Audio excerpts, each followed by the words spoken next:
Abu Dhabi के सबसे बड़े अखबार द नेशनल का कहना है कि ईरान की कुद्स फोर्स का चीफ इस्माइल कानी आयतुल्लाह खमेनी का भेदी हो सकता है। दावा है कि तेहरान में इस्लामिक रेवोल्यूशनरी गार्ड कॉर्प्स यानी IRGC के जवानों ने इस्माइल कानी को हिरासत में लिया है और यह भी बताया जा रहा है कि उसे फांसी देने की तैयारी चल रही है। ईरान में इस्माइल कानी की भूमिका हमेशा से संदिग्ध रही है। उसके लिए कहा जाता है कि जब उसके आसपास मौजूद लोग मारे जाते हैं तब हर बार इत्तेफाक से उसकी जान चमत्कारिक रूप से बच जाती है। सितंबर 2024 को जब मोसाद ने लेबनान में हिजबुल्लाह के चीफ हसन नसरुल्लाह की हत्या करवाई तब कहा जाता है कि इस्माइल कानी खुद लेबनान में मौजूद था,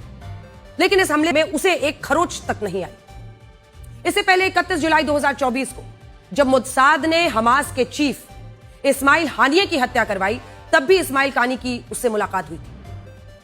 उस वक्त इस्माइल हानिये ईरान के राष्ट्रपति मसूद पेजेश्कियान के शपथ ग्रहण समारोह में शामिल होने के लिए तेहरान आया था और इस्माइल कानी ने खुद उससे मुलाकात की थी,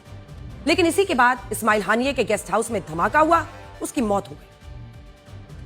पिछले साल जब 12 दिनों के युद्ध में इजराइल ने ईरान के chief of staff Mohammad Bagheri, IRGC के commander in chief Hossein Salami और एरोस्पेस फोर्सेस के कमांडर अमीर अली हजीजादेह को मारा, तब भी इस्माइल कानी उन्हीं के साथ मौजूद था और उस समय ये खबरें भी आई थी कि इन हमलों में इस्माइल कानी की भी मौत हो गई है। लेकिन युद्ध खत्म होने के बाद इस्माइल कानी को ईरान के सरकारी टीवी पर देखा गया और बाद में ऐसी खबरें भी आई कि उससे जासूसी के शक में पूछताछ की गई है।